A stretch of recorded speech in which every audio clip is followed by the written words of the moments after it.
You are listening to Abyss Gazing, a horror podcast where we celebrate all things spooky and mental health. I'm your co-host, Mark. And I think I'm Billy. I'm here.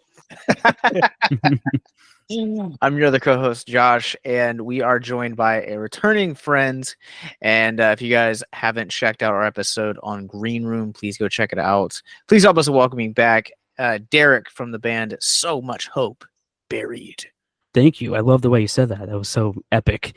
And I appreciate it. I'm happy to be on here talking about movies because I need more movie friends. And that's pretty much it. I always want to talk movies, and no one in my life wants to talk about that. So that's all right. I will. We can be friends and talk about movies all the time. Good. I will plug this before I forget.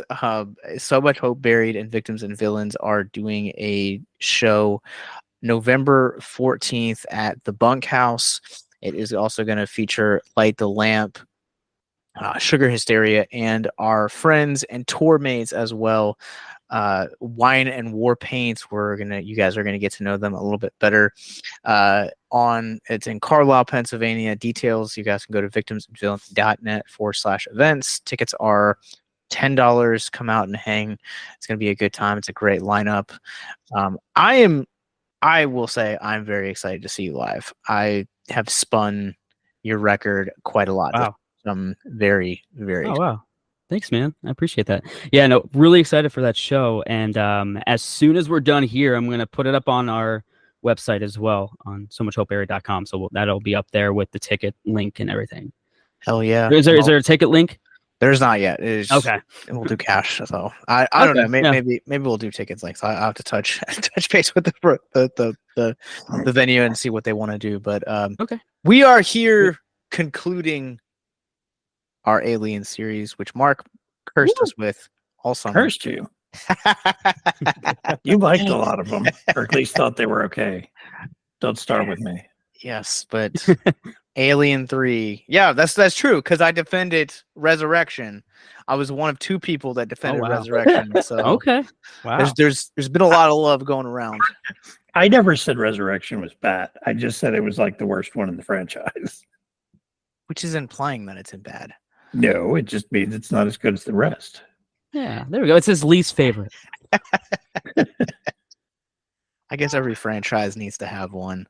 But we're talking about Romulus, which is the brand new Alien, which takes place between Alien and Aliens. So we're just going to do a general open discussion real quick. General spoiler-free thoughts on this film. Derek, since you are our guest, what did you think of this movie? So I absolutely loved it. I mean, it's exactly what I wanted from an Alien film. I've always been a big Alien guy. I'd never actually sat down and watched the whole franchise until recently, unlike leading up to it. But I always loved the first two Aliens, of course. And then I decided to check out, because I saw Covenant in theaters, and then but I saw that before I saw Prometheus, so it made no sense to me. So I was just so confused. And so when I finally saw Prometheus, and I also really dug that too. But when I heard that it was supposed to be like a sequel and a prequel, it just kind of confused me, and I was like, oh, that's not gonna be good. But once Fede-Alvarez's name was on there, I'm like, oh, hell yeah, dude. Like, it's gonna be great. So, but yeah, I loved the atmosphere so much. I loved how it tied,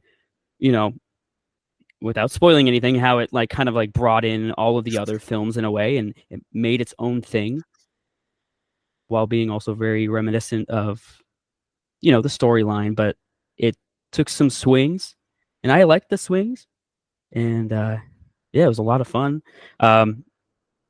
I kind of wanted a little bit more gore because of Evil Dead. Got me thinking, oh, this is going to be disgusting. But yeah, I loved the atmosphere. Really dug the music, how it was very operatic and kind of it had the old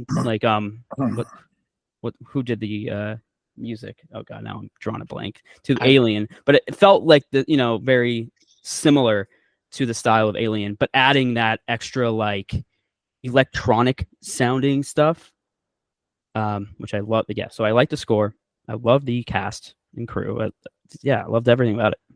So Jerry Goldsmith and Yeah. Lionel Newman are the gentlemen that scored the original 1979. Yeah. So yeah, so it kind of had it had similar like with that very like operatic, like orchestral stuff, and then adding that like electronic aspect to it, during the really epic parts. I liked. Yeah, it was sick. It was sick. It was awesome. I loved it. He's like, the music fit when they did that thing, Right. and that other thing happened, and the music was awesome because it fit the other thing too. I am not Usually how I talk for any situation. I'm not laughing at what Derek was saying. I'm laughing because I like pulled up on Google who the composer for Romulus was, and it's Brandon Wallfish, which most people probably, if you're not into film and don't follow compositions, won't know. But he's done he did the first two It movies. The original or the remake? That was the remake, right? The remakes, yes. Yeah, that wasn't a good score. He did, yeah. So he's also done he's also responsible for Shazam. He's got a really interesting, just a dynamic collection of films that he's scored over the years.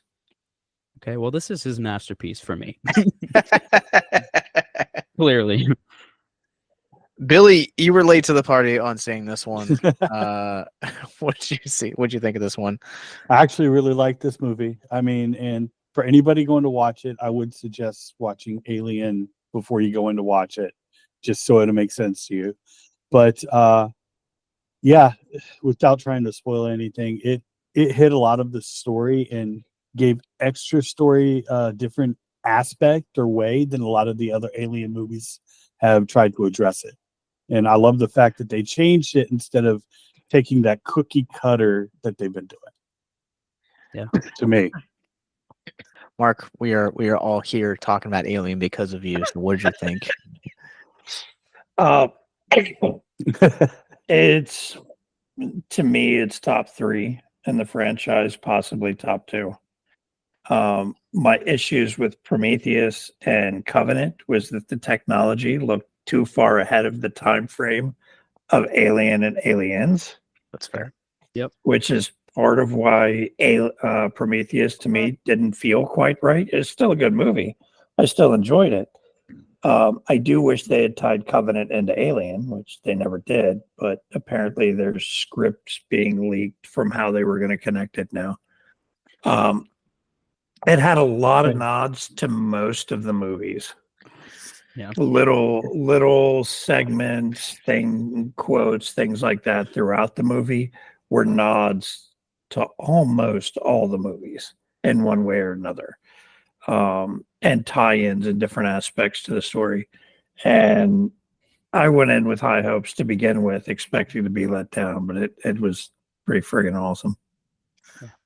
I'm very sad. So I'm very sad to hear you say that you went in with really low expectations. I went in with high hopes, expecting to be disappointed. Okay. All right. Fair enough. So in the spoiler section, I kind of want to expand on something you said, because Derek also said it when we kind of started the roundtable, of how there are ties to other films throughout in the franchise, almost every film. And there are certain ones that I can see, but I don't want to spoil it here. And I need right now every major Hollywood studio that is ever going to do a legacy sequel moving forward to use this as its blueprint. Yeah. They need to really just go talk to Fede-Alvarez. At this point, yes, because Evil Dead is a masterpiece, but the thing is that you need directors and storytellers that are hardcore fans of these franchises and are willing to take big swings with them that stay in step with the story that they want to tell.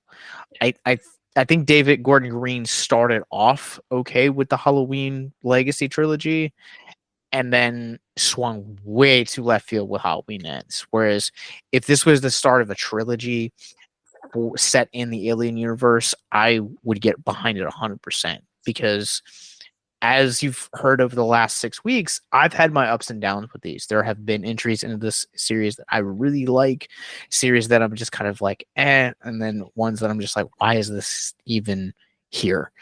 And Right. this is everything that I've ever wanted from an Alien film. Like, this might be a real big hot take, but this is my favorite Alien film. Awesome. I'm gonna throw that out there, Mark. You're gonna laugh, man, but this is everything that I've wanted, because Wow. Derek talked about it hitting atmosphere. I think it masterfully captures the original like sense of dread from Ridley Scott, but then it also has like the action notes of aliens, and Yep. it all has those really blood-soaked moments that you've come to know from Fede-Alvarez. Now, it's not quite Evil Dead like Derek had mentioned. It's somewhere between, but it's not as tame as Don't Blink. So it's kind of somewhere right in the middle there. Yeah, it has the tension of Evil Dead, definitely. Yeah. One of the things I like too is it almost brought the video game to life too. Oh yeah.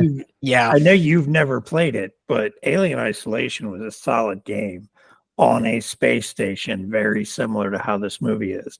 So it not only has a nod to the different movies, but also has the feel of the game too.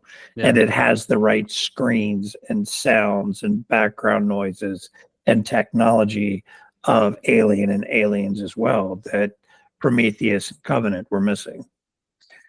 So I've never, you're correct, I've never played Isolation, but I've seen like let's plays of it and like playthroughs of it. And that sequence that you're talking about is like, I felt like I was like, oh man, this feels like it's lifted like a cut scene right from Isolation. Like they captured that sequence perfectly. But I also want to throw out there that the whole running gag since Alien 3 was the whole dragon joke, right? Because hear me out. Look, the dog was the dragon, as they refer to. And as I've said, logically speaking, dragons infer gold, which infer heists. You got a little bit of the heist in Alien Resurrection. This one actually is a heist. That's what makes this movie so freaking great. You had a lifelong criminal seeing an alien that he's never seen or heard of in his life. What do you think he's going to describe it as? The closest thing he can think of. You're could, like holding on to it for dear life. There's supposed to be a heist of gold. so I just want a freaking alien heist. That's it. Well, he couldn't describe it as a mark. He's never seen you. That's true. That's true. You said, what would he describe it as? I say he can't describe it as a mark. He's never met you. Yeah. Josh has. I was talking about the movie. You said he called it a dragon. What would you expect him to call it? It can't be called a mark because it never met you. And, Mark, jokes lose their punchline if you have to explain them. They're no longer. Yeah, I know. It's funnier that way. Yeah. But also, I have no clue what you guys are talking about. I'm trying to like. So the alien was out of the dog in that movie. Right. And in one of the scenes in the medical center, the guy's trying to explain what the alien looked like, and he said he kept calling it the dragon. The dragon is here. It was a dragon that got him. Because the Alien in 3 is formed different, where it took on the characteristics of the host, which was the dog. Right. So it was it ran like a dog or an animal instead of being upright like the ones that came from humans. With really great CGI too. For the day. For the day, yeah. Now, not so much. No. I mean, that was like 92, I think, when that came out. Yes. So remember, Tron was the first CGI movie in like 1980. Yeah. This is 12 years later. Right. Oh gosh. All right. On that note, we're gonna take a quick commercial break. We're gonna be right back.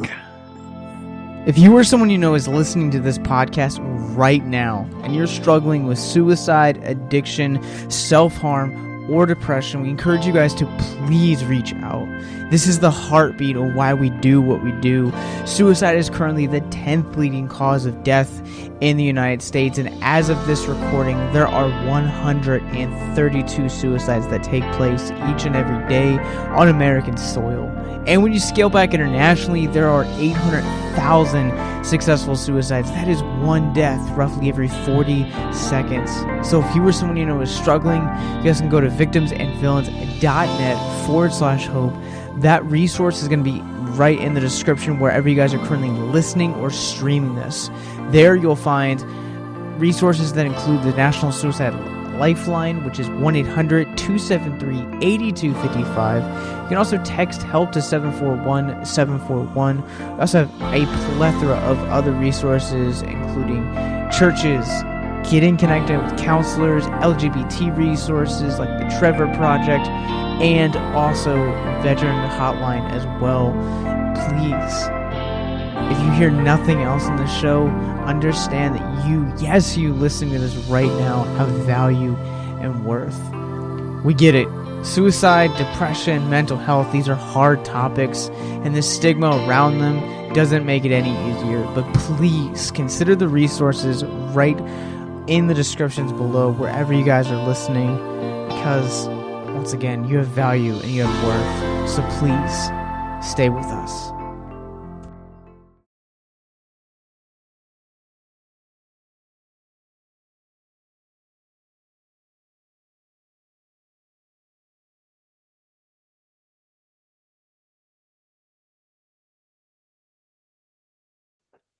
Welcome back to Abyss Gazing, a horror podcast. Now, if you guys have not seen Alien Romulus, hit pause, hit subscribe, go run to your local cinemas, buy some popcorn, support them, come back, listen to us on the drive home, because we're jumping into the official spoiler warning right now. So don't get abducted, but listen right now and go support them.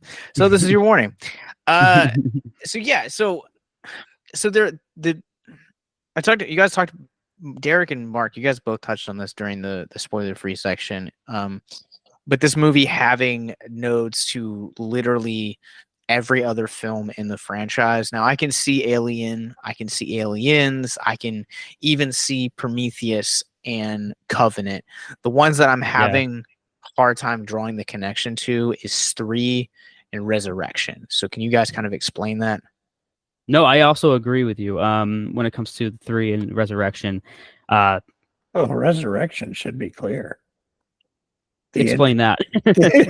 I mean, the end creature of Resurrection and the end creature of Romulus. Okay. I was thinking more of like the humanoid. You've got the alien-human hybrid in both of them. Okay.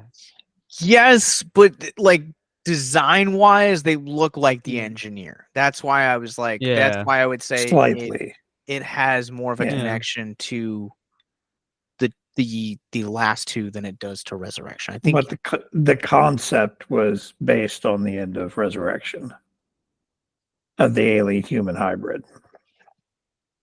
Yeah, just don't have Mark text you before you see the movie. Oh God. I didn't know you hadn't seen it. I just thought it was cool that was a dude in a suit. So well, no, that guy, there's a photo going around now. He's actually a basketball player. Yeah. And he's like 7'7". With all due respect, he's kind of scary looking in the movie. My God. He's like 7'7" and very lanky. Yeah. That nuts. But no, I really love there's a specific so I'm going back to the score here, but but I got like chills like a lot of times. But like the one part when they talk about Prometheus and then the Prometheus theme song plays in the score, that was so cool. I love when he was getting the black liquid, the goo or whatever. Yeah. It was being extracted from face huggers. Yeah. That was really cool. What else? I like now you got me like wanting to like go back and like listen to like the score for it. I really was hoping to see it a second time before we recorded tonight, but my schedule didn't allow that. Yeah, And during that whole segment, when they kind of reveal what the science lab was doing and they tie it into Prometheus, they start playing the music from Prometheus. Yeah. That was pretty cool. so that scene in particular, I guess it's timeline wise, it's been like 2 weeks since I've seen this movie. So timeline wise, how do you guys feel about Rook coming back? Oh, He was a series of androids, so there's multiples. right. Yeah. But well, obviously the CGI was the one thing that took me out of it. But, but Yeah, I feel like they apparently use CGI and AI to recreate him for those scenes. okay. Well, so the top, like his eyes and his nose, like looked phenomenal, but like his mouth obviously was a little wonky. But like, I don't know. I just feel like they could have done better with like maybe some like shadows or something. I don't know. Or even prosthetics on somebody. Yeah.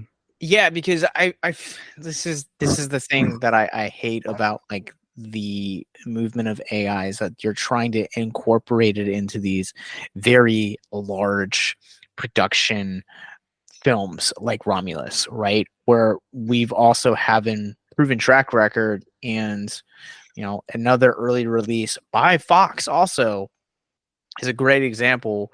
You look at War for the Planet or Kingdom of Planet of the Apes. Like, I think so. Daniel Betts is the guy that did like the performance capture for it. I honestly think putting him in a mocap suit would have been leaps and bounds better than them trying to do whatever they did, because I agree with you, Derek. Like it was the only moment that it really kind of took me out of the film, especially when when it would like get a close up on the face. I was like, oh god, it's so painful. But like I don't know, this guy on Instagram, I'm drawing a blank on the name, but he messaged me like on one of my posts, and he's like that was the thing that made him hate this movie. And I'm like, hold on, wait, because like that's just like a minimal thing, because the rest of the movie is all practical effects. It's like that's what you like. That's the movie absolutely rolls because of that, and well, also everything else. But yeah, the practical effects, like that matters, and it shows. I saw a clip where Fede-Alvarez was talking about the scene where they were trying to retrieve the fuel and they get locked in the room, talking about how they were just throwing face huggers at the actors until to figure out who was going to get caught with one first. And I'm like, that sounds sick. Fantastic. Yeah. That's awesome. And then like the little remote control face huggers that were just like crawling around. That's so cool. And I like that they went into detail about how the face huggers track. Yeah. There's one of the things that I because I feel like up to this point I've had a lot of questions about kind of the lore, because I don't know if it was like ever intended, by Ridley Scott for this film to become a franchise. Not everyone is Kevin Williamson that imagines a film and then they're like, oh yeah, also I've got 4 or 5 other stories that can go along with this. So I don't know if that was like ever part of his expansion, but like one of the things that I've noticed over time is that this over the last couple of weeks is that this franchise, the lore doesn't always fit some of the times, and I'm really it kind of feels like it's a little bit holy, but this one they really fleshed out a lot of it. And I liked that they took the time to kind of explain certain things and stuff like that. Right. Yeah. Good. Sorry. Yeah. No. I think they tied in the whole Prometheus story, because, like, yeah, I would agree that is pretty far fetched of a for an Alien film, definitely for Prometheus storyline and Covenant. But I feel like the way they blended it in this film kind of worked. I don't know. I think it worked well because it wasn't like overbearing. It was just subtle. Yeah. Also, I don't know either how any of you guys felt, but when they introduced the offspring, like to me, I was like, I am imagining that pregnant chick whose name is escaping me right now. When what's the name? Did Was you that see, K? while you're looking, did you see where Fede-Alvarez got banned from a Reddit group Yes. where they said he was impersonating basically himself? They didn't believe it was Yeah. him. Oh I yeah. saw that. He's like, he was joking about it. And apparently he also confirmed that pregnant chick was knocked up by her cousin. Hey, one of the little things I saw, they claim he confirmed it, but I don't know. Well, if you would like Interesting. something a little bit lighter in tone, I can't believe I'm about to recommend this on a horror podcast. But so the name of the actress is Isabela-Merced. Her character's name was Kay. And Right. so if you would like to see her range from this film into a completely other film, this is for all my fellow millennials out there. If you haven't had a chance to, go watch Dora in the Lost City of Gold. It's fantastic. Oh my God. Is she? Isn't she going to be in the new Last of Us? Yes. Season. Yeah, she's supposed to be in there, and she was in Transformers last night. Yep. People still watch the Transformer movies? Hey, we got another one coming out next month. Yeah. It's animated and it looks amazing. She was also in Madam Web, but we don't have to talk about that. Ooh. Nobody talks about Madam Web. Shit, I broke the first rule of Fight Club. Shit, I broke it again. I heard somebody refer to the new Crow as making Madam Web look excellent. That, sir, is incorrect. But as I was saying, so when Kay kind of like revealed she was pregnant, it kind of became somewhat obvious that they were going to do the chest burster scene with her. I was not expecting the human alien hybrid. Did any of you guys ever kind of expect that Alvarez would go there in the storytelling? When she injected herself is whenever I started suspecting the other way, because That's fair. Because it wasn't a face hugger, where at the beginning, the first chick, the face hugger, even though they got it off early, still was able to, for lack of a better word, impregnate her with the alien, and that one burst out. Where the one that was pregnant actually injected the goo or the whatever you want to call. And that, to me, made it feel like the baby that was already there and that goo kind of just merged together. And that's why it became, a regular birth versus the chest.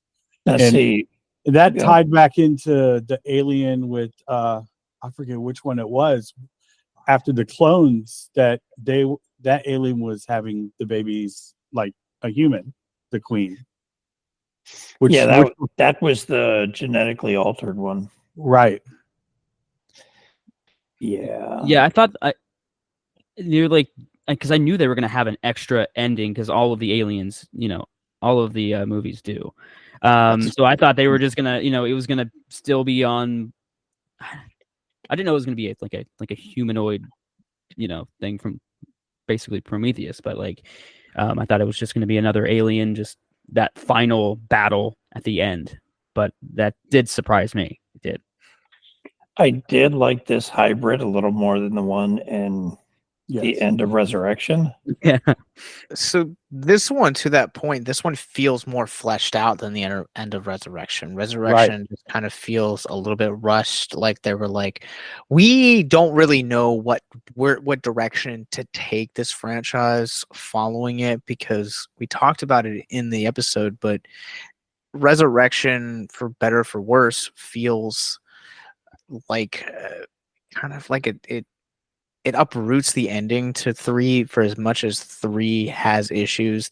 Having that hero sacrifice for Ripley not only made the most sense, but it was like the perfect ending for that trilogy. Yeah. And then they kind of just like uprooted it. And they're like, we find it. But here it just it feels a little bit more fleshed out and a little bit more like warranted as well. Right. Yeah. And like, what's her name? Rain. She didn't. Oh, sorry, not Rain. Kay. She didn't cuddle. She didn't cuddle with the alien for a little bit, and no. You missed that, huh? I kept You were looking for that. So I kept expecting, because they showed the video of the rat as they were walking away that had been injected with the goo, kind of exploding. I was hoping for that. I really was hoping for that. Yeah. But I was more expecting it to come basically back to life, because that's what the goo's supposed to do, is keep reviving you and keep you alive. Yeah. So I was expecting the rat to come out of that goo and be alive again. well, it appeared that it was a direct extraction of the goo from the face huggers, which means to me that it wasn't altered in a manner that would have made it friendly or user friendly or whatever. And if you remember in Prometheus, he just had a little drop of goo in his drink, Right. and Oh, yeah. he started mutating and getting sick and all kinds of stuff. Right. So I was expecting something far worse than what happened there.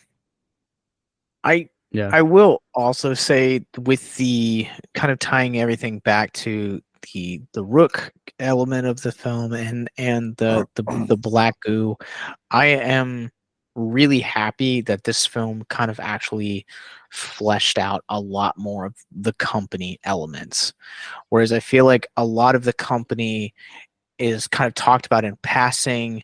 You get a little bit of it at the end of Alien 3, but it's never kind of like really fleshed out. We are never really given reason as to why they're the enemies or why they are the way that they are. But I think getting that this film started on a planet that was controlled by the company, and ultimately getting to see the directive of why the company set them into space in the original Alien, like I liked how a lot of those elements were like fleshed out and felt like it gave them purpose, and it actually made me really enjoy Alien a lot more than I did when we recorded the podcast.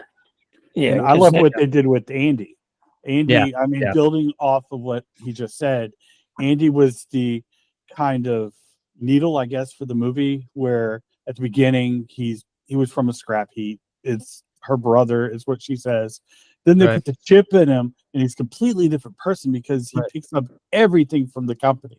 So that shows just how that's kind of showing their evil and how evil they actually are, I guess, in most eyes.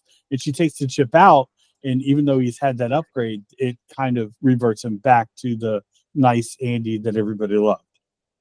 Right. Yeah. I like how the Andy, the guy who played David Johnson. Yes. I liked how they he was really I think he was probably my favorite part of the movie. But seeing that like it showed the synthetics like morality, and like there was a morality to him. There was like emotion, and robots aren't supposed to have that, and how they like kind of explored that was cool.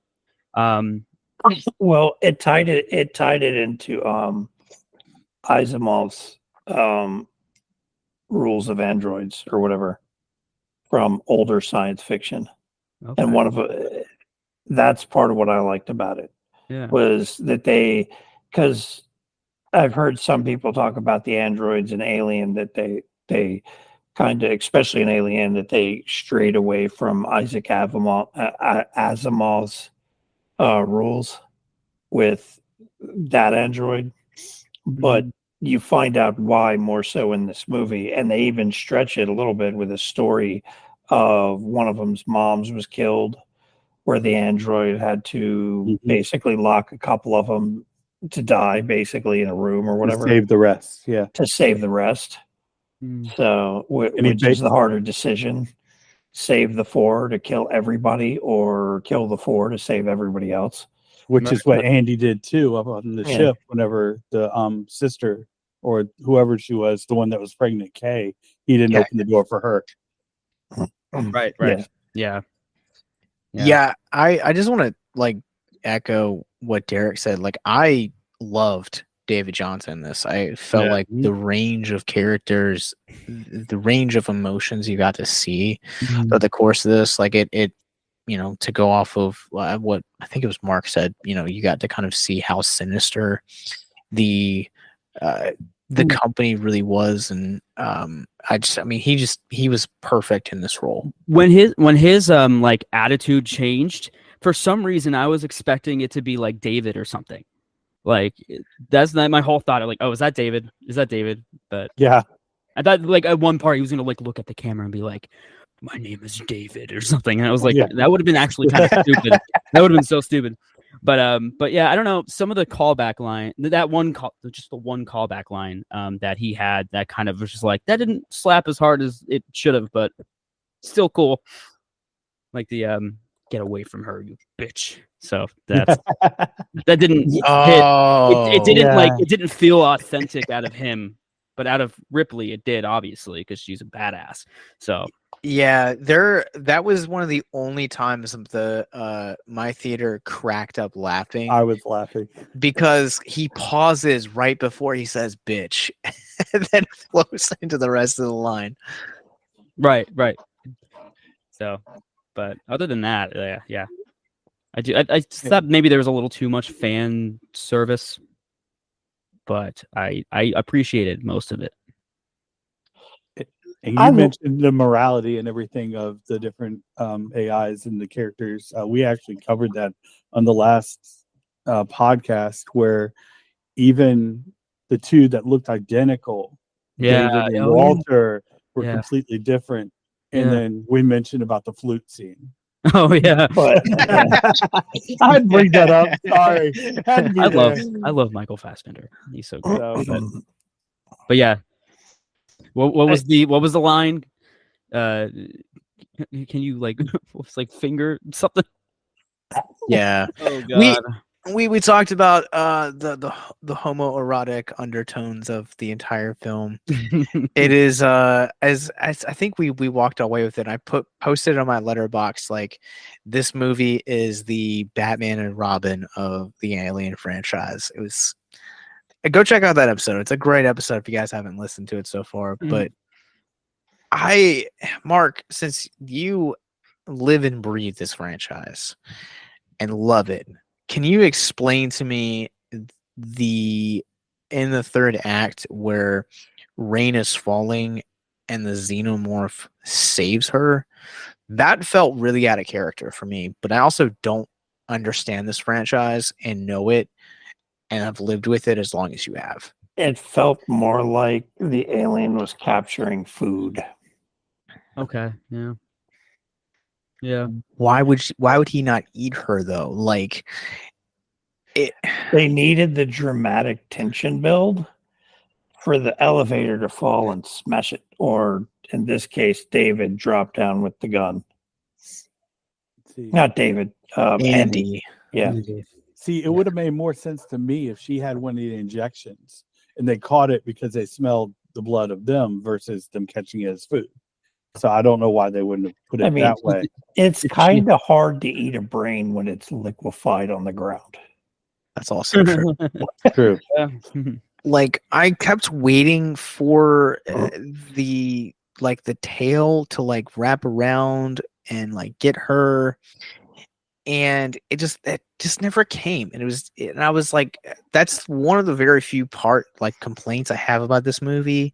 But it's such a confusing sequence that, like, even my friend who I went with, we were both like, I don't understand it happens. And I think dramatic tension just feels like a bullshit answer. I think it was more of capturing its food and a tension point than anything else. Because if you remember in one of the earlier scenes when they first start finding bodies, one of them, the whole back of the head's eaten out. Yeah. See, originally I thought it was going to be a callback to Ripley, where they'd walked up and sniffed her because she was the clone and they could smell themselves inside of her. but maybe. Rain didn't have the Maybe that's black setting up the ooze. sequel. Yeah. No. But no, it would have made sense for like Kay. If Kay was falling Yeah. and she injected herself, then Yeah. she's has a part of the xenomorph in her. That would have kind of made sense. But yeah, now that you say that, I don't know.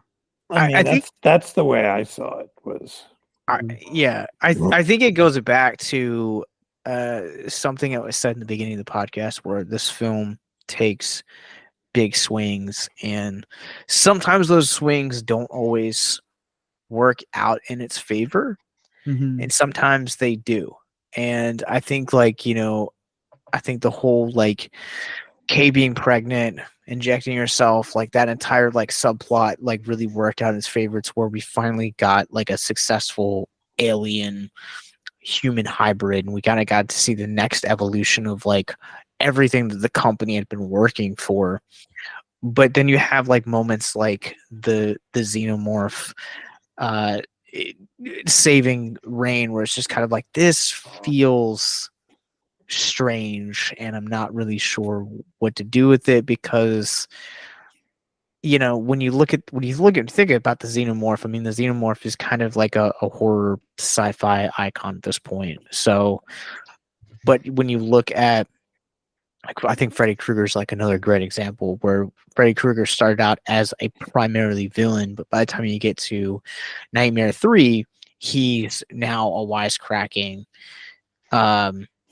smart ass, and he's now become like this like horror icon and just kind of like public figure. And I'm glad that we haven't gotten a lot of those like anti-hero moments in this franchise, but that kind of made me think that it's like, what if we would see this brief glimpse, this brief moment feels like we're gonna get this is what it would be like if a xenomorphs were actually like an anti-hero.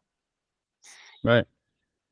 how'd you like Andy's eyes when his eyes rolled back and had like the serial number? That was such a great moment, and Yeah. I like it really came at like the perfect time, because I think we've all hit on this, but this movie captures tension so freaking well. And that Yeah. scene with the face hugger in the water, just the two elements of that just captured so perfectly, and the score that accompanied that scene, magnificent. Right. No, I think this movie is so smart because like there's a lot of like obviously there's so much foreshadowing happening in the beginning. But I really also loved like when she was like, I loved how the gun like automatically like locked onto them, and then she just blew them all apart, and then the oh my gosh, the right when the gravity she did before the gravity, Yeah. and just so the acid doesn't melt through the ship on the bottom floor there, and then she has to shoot up to float down to not get hit by the acid when she's going through. Like, it's so smart. Yeah, the asset scene was like one of my favorite sequences in this, because it just looks so gnarly when they finally reached the point where they turned the gravity off, and it was like all of the slime just went whoop. I really wanted there to be another piece of cannon fodder to accidentally go through that. I would have been okay with that too. And see, that scene led up to the other one where the alien caught her. So that's why it bugged me also, because she just mowed down all the aliens and the other one's going to catch her. I'm like, really? You're going to save the person that just killed all your family? True. Well, so by that logic, this film suffers from Rogue One syndrome, right? Where you already know how the ending of this movie is going to go, to where you know that there has to be some sign of xenomorph life left, because it's going to go on to, this film is 40 years before Aliens or something like that. So there has to be some sense of xenomorph life to continue that story. So it's a seamless flow. So, see if y'all can explain this one to me. The aliens got severely acid, like ridiculous acid blood. Burns through like everything, right? Mhm. How did the harpoon not melt? That's the biggest issue I had with the whole thing. Dramatic tension. I was thinking the same thing with the bullets. I mean, it's like acid to eat the bullets. That's why they were using fire in the other ones. Yeah. The oh shit, I forgot the name of the rifle they were using now. It was a Colonial Marine rifle, wasn't it? Yeah, I think Yeah, so. it was a slightly different version because it had the auto targeting and the plasma rifle, I think it was, or something like that. They were explosive rounds. Mm, And in this one, they explained that they were like an electrically charged round or something. gotcha. Okay. Mhm. That But would that's make why a they little bit couldn't. more sense. That's why they couldn't use use them in Aliens, was because they were by the cooling systems of the nuclear reactors, and they didn't want to puncture the cooling systems and cause a meltdown, which is what they did anyways. Look at Mark tying it together. How would you guys like to help us get mental health resources into schools, conventions, and other events? Well, now you can. Simply go to patreon.com/victims and villains for as little as $1 a month. You guys can help us get mental health resources into current and upcoming generations, educate and break down stigma surrounding mental health, suicide, and depression. And you get exclusive content that you can't get anywhere else. And you guys can tell us which Nicolas Cage movie you want us to cover, and we'll do it. All it takes to get started is to go to patreon.com/victims and villains, or simply click the link in the episode description wherever you guys are currently listening or streaming this episode. Pick your tier and get started today. Yes, it's that simple. So quickly select the tier that you want and help us get hope into the hands of the depressed and the suicidal today.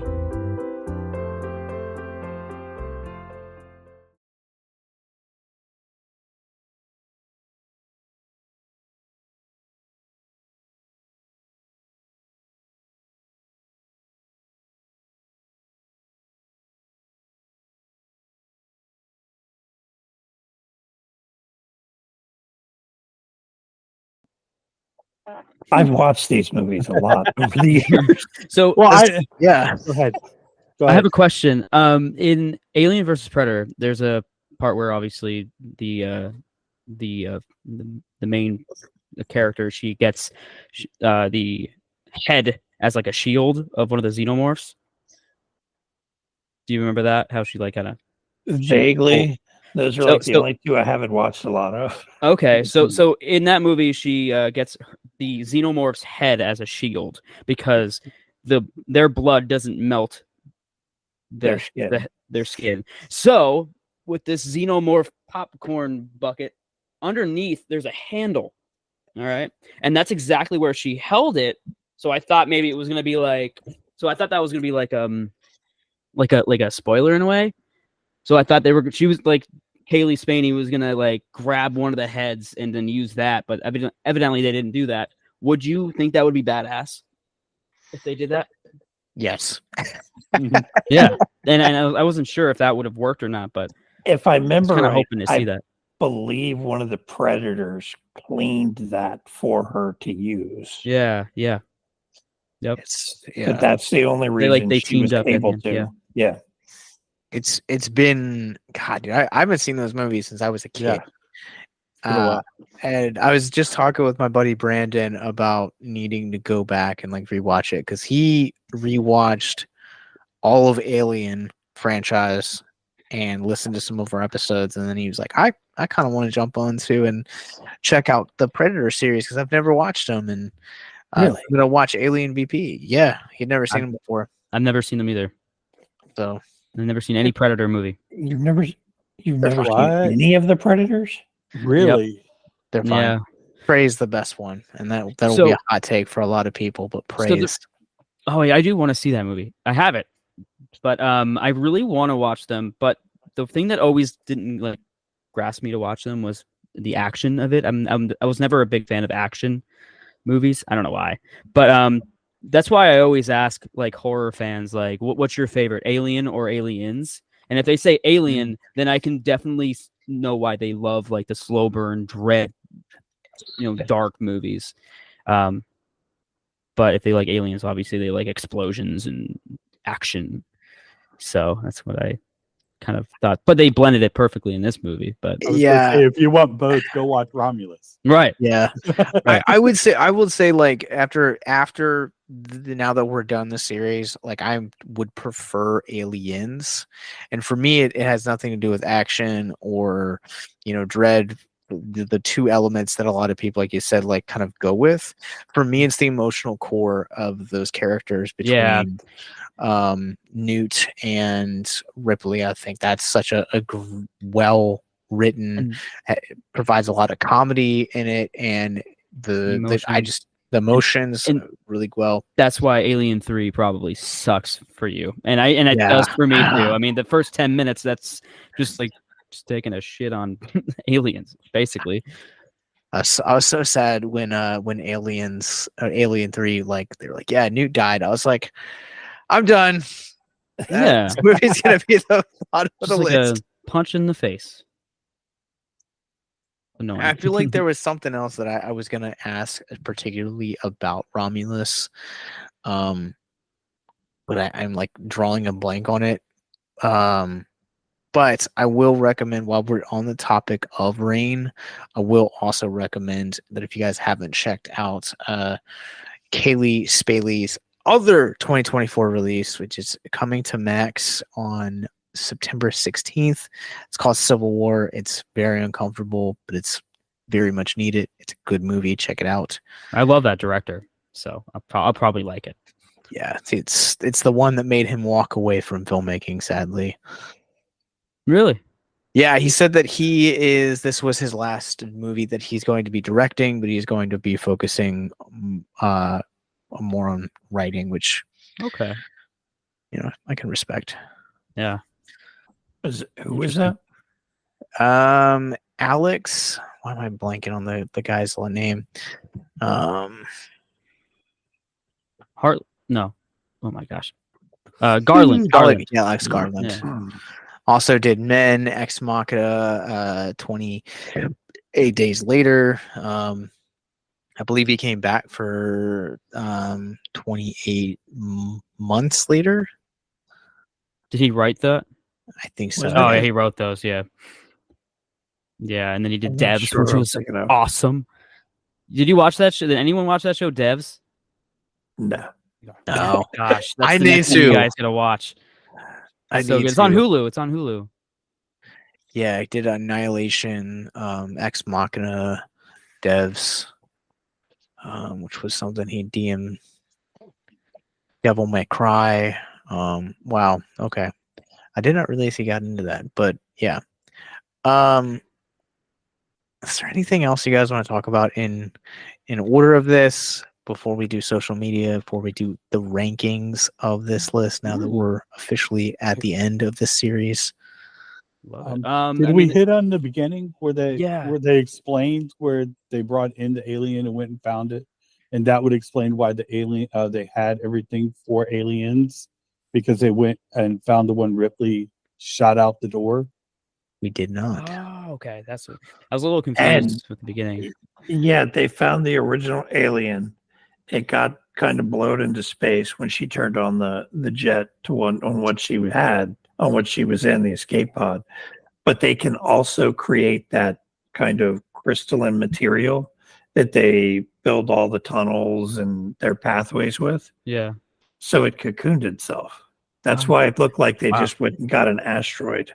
Yeah. Right. When they brought that on the ship, was that Romulus, the ship? Or no? Yes. Was that a different ship? No. Okay. It was a different ship that got it, but when they started showing the testing, it was Romulus. Yeah. Okay. And, yeah, no, I love that opening sequence.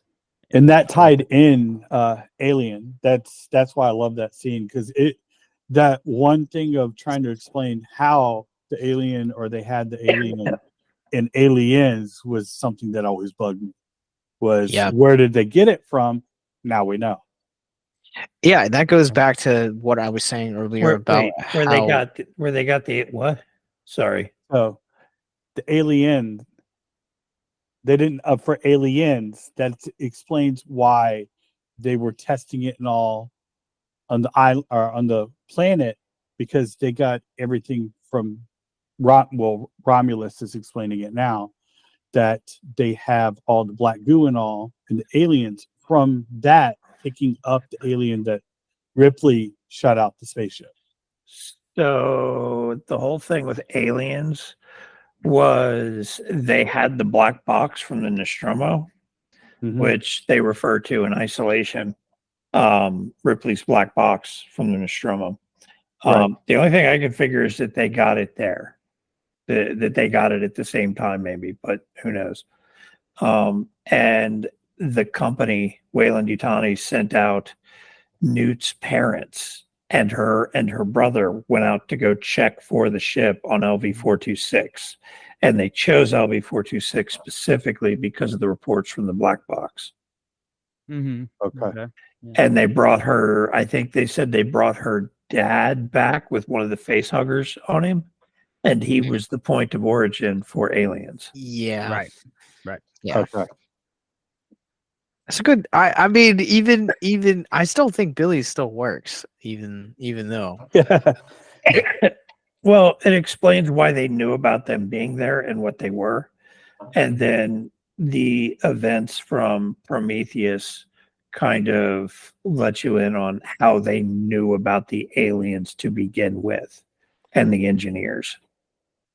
Also, like, this is completely off topic, but this and it's kind of on topic with what he was saying. But this film feels like it's it makes like the company and like Peter Whaling, like all of that, like it feels like a reverse like Area 51, where they know about all of well, I guess it would make it an Area 51.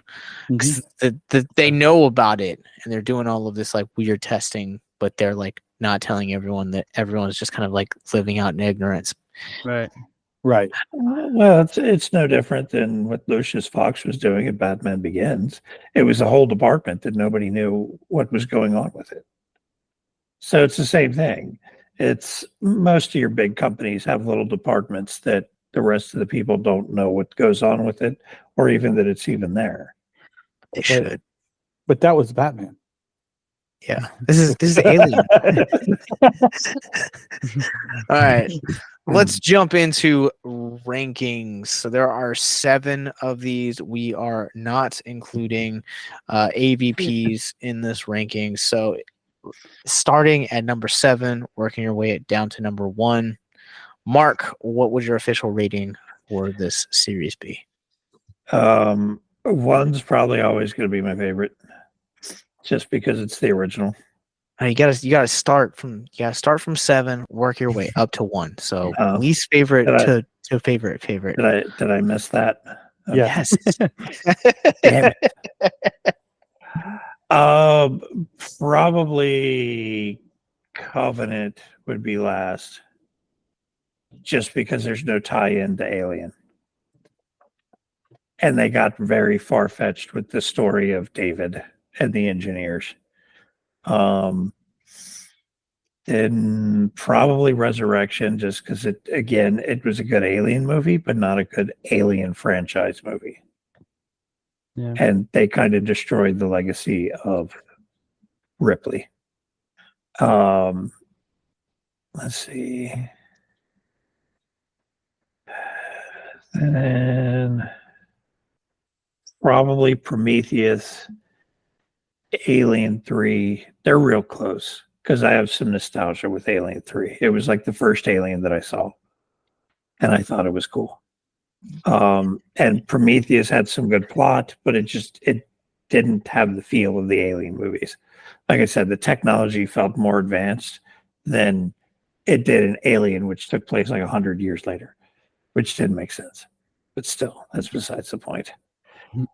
Then I'd have a close tie with 2 and Romulus, and then Alien at 1. Billy. Resurrection's always going to be number 7. I'm sorry. Then Prometheus for me, because I know it was a slow burn, but just a lot of it just didn't hit. Then Alien 3, because they killed off Newt, man. They killed off Newt. Then from there, I would go to Covenant. I like that a little bit more than Mark did, but we discussed that and explained more in the last podcast of why I did. Then Alien, then Romulus, then Aliens. Okay. Bringing in the hot. I'm glad I'm not going to be the only person with hot takes in this rankings.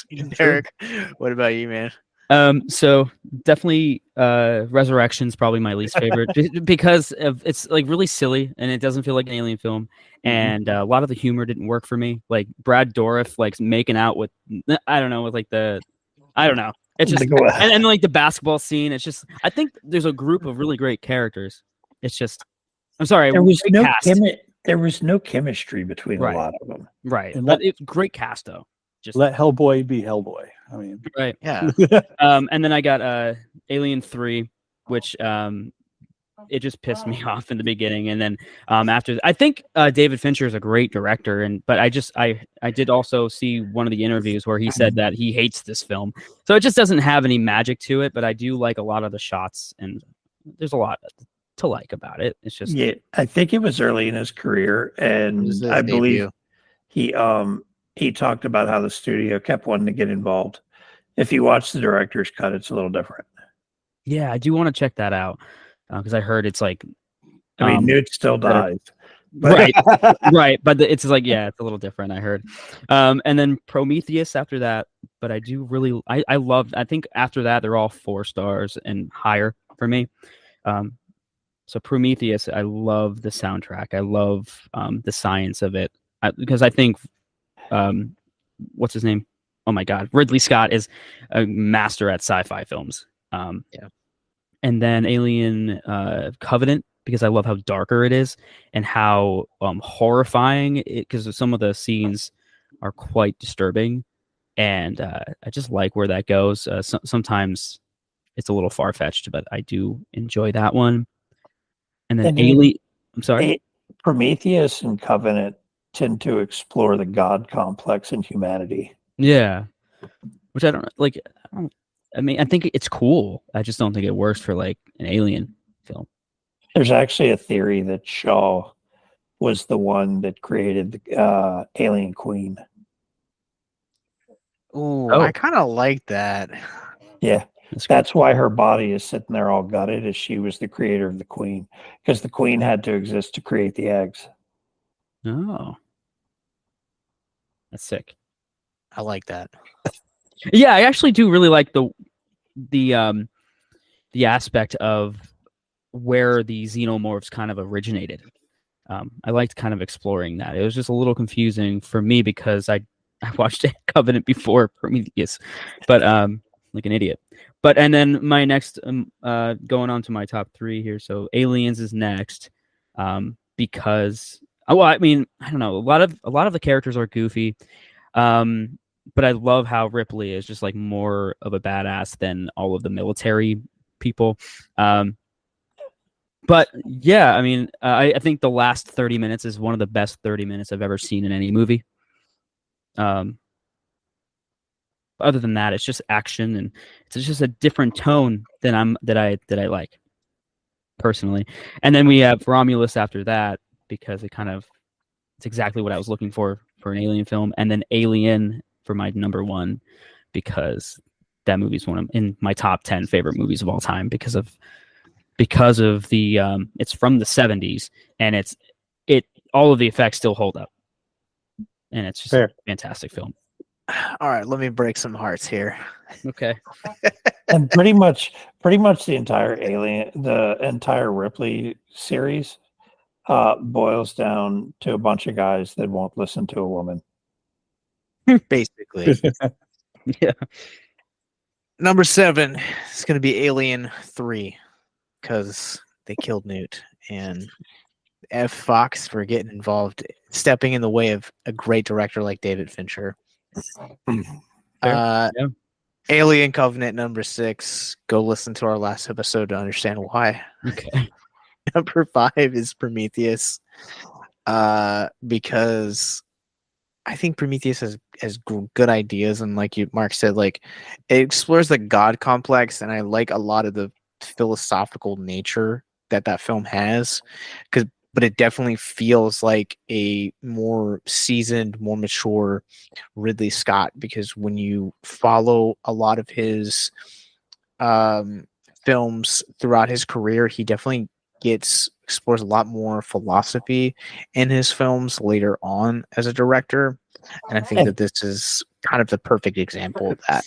If I remember right, I think his brother died shortly before he started working on this on Prometheus. That makes a lot of sense, Yeah. honestly. My timing may be off, but I know his brother died somewhere within that vicinity. Yeah. Hmm. All right.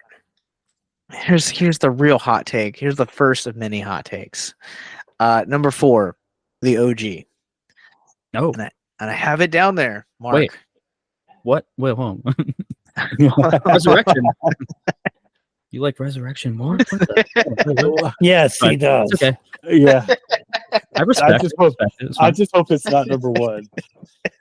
Just remember, opinions are like assholes. Everybody's got one, and they usually stink. It's little plot twist there. I told you. But like we said, the podcast with Zambies, like this movie did not need to be 2 hours long.